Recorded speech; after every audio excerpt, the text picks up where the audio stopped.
Frugal folks. So today we got a guy coming for the go-kart. We're gonna go ahead and toss the battery back in it that we were borrowing. I'm gonna go ahead and just get the battery installed, and I figured, you know what, let me go ahead and just clean the carburetor since it is a really easy and quick job. Anywho, that's what we're gonna be doing in today's video. So let's see if we can get this thing cleaned up in time. So we're gonna disconnect this Shogun or shotgun battery. What good, you all excited? So you know someone's coming over. We got a little space cleared out. We're gonna tear into this guy real quick.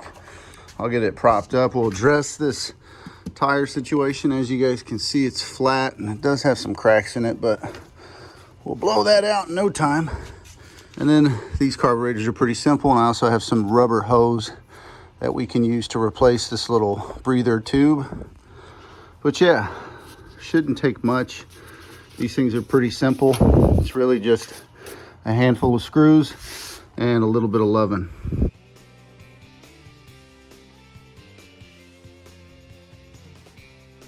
We got our shotgun battery installed. Easy.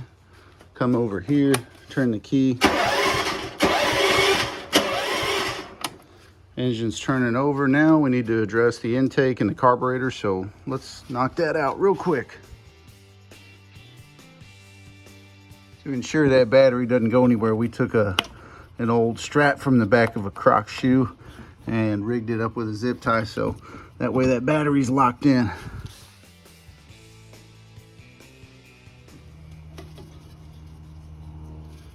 Should be a 10 mil, yep.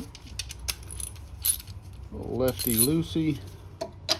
This guy's going to be here in about 2 hours, so hopefully that's enough time for me to get this thing fixed up. This is where we'll carefully tilt this up. There it is. Usually it's pretty easy to pull off of there.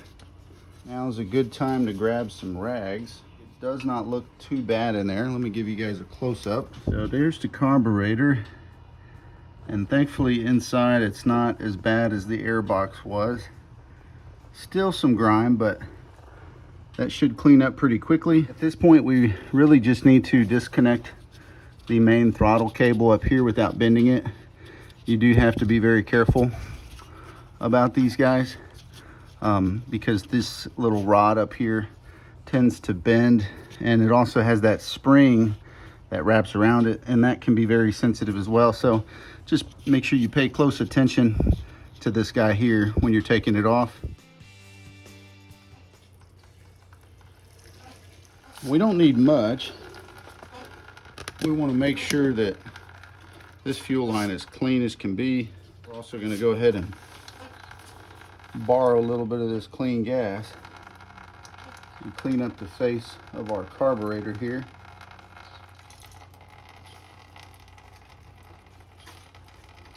So that comes when you turn the top of this flange all the way. This just pops right off the top. And then that little spring, you gotta be careful to get that. And then there's our carburetor. And like I said, we are on a budget and we are just winging it. I am out of carburetor cleaner. I do not have any carburetor cleaner right now. I did not go to the store, so we're just gonna improvise as best we can. All right, there's the end of our gas, and here's what we were able to accomplish. Just kind of rinsed off some of the muck and the gunk. Check out the beauty on this guy. You just put this 10 millimeter up to it, break it loose. It's a lot different than a lot of motorcycle, dirt bike carburetors. It's got like a little crush washer gasket thingy. Put that down there. We'll just carefully lift off. And beautiful. Just a little bit of grime in the bottom there. Look at that float. That thing is beautiful. It would appear that there's just one jet. As you can see, it's right there in the middle. We'll get our flathead screwdriver and dive on in there. Quick little rinse of some gasoline, and that's good enough for me. We'll go ahead and take this little flathead There we go. We'll just carefully unscrew this. Seems like we got it loose. Let's drop it out of here. There it is. There's our main jet. And you can actually see through it. I'm surprised. There's a little bit of light coming through there. Now we'll take our little jet and we'll run this guy through, and look at that. I mean, wish all the jets I've ever worked on stayed this clear. Yeah, we opened it up quite a bit. Going the frugal method. When you run out of carburetor cleaner, just get a little bit of gas flowing. And now we can just go ahead and drop our main jet back down in there. Get our flathead. Just carefully make sure it gets seated correctly. Once you feel a little couple clicky clicks on that binding, you're done. I'm gonna favor this side. That thing just sits on there perfectly. Screw that 10mm back on. Make sure you're lined up all the way around on the bowl there. Now we're going righty-tighty, so we gotta switch it up.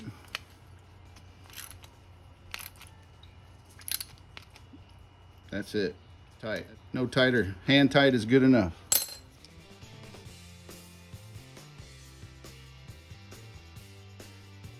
Go ahead and reattach this guy here. This is gonna be our air box mounting plate. We can see there's a little kind of a cutout, and there's a cutout on here so it lines up. Let's get these guys wrenched on all the way. Make sure we'll tighten these. Make sure our air filter's lined up, which it is. Now let's go ahead and get this guy screwed in.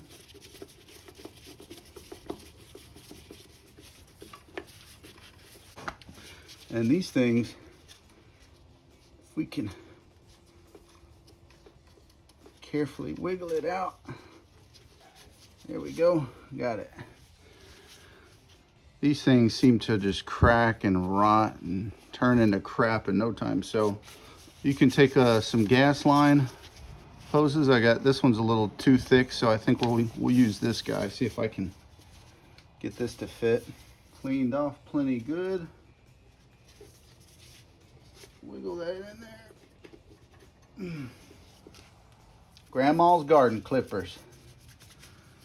Let's give this a snip. We want a little extra, so cut that there. And then we should be able to just wiggle this in just a little bit, and perfect. That's a nice tight fit, and it replaces that breather tube. So, all right, we got the carburetor taken care of. We got a new breather tube. We checked the oil, and because we're kind of hiked up at an angle, it's full, extra full. I cleaned on top of the gas tank here, and you know, rinsed off the gas cap. We got all that dirt and grime away from that O-ring, and I think all we have left is this tire that needs to be aired up. This one seems to be holding a little bit of air. It's feeling a little squishy. Oops.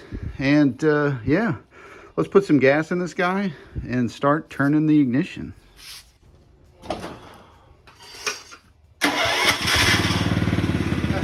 And there she is.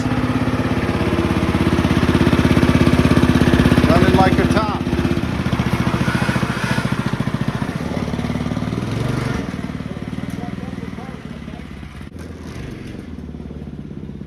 Well, the kids just got done driving this thing. They're giggling and laughing.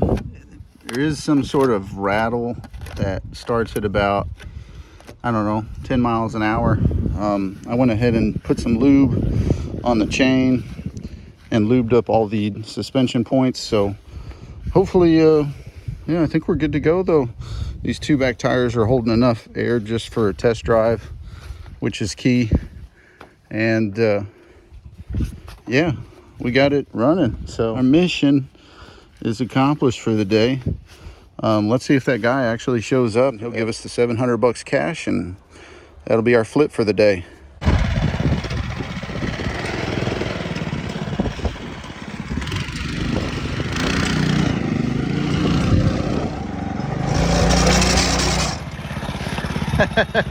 You look like a Mario Kart. Yeah.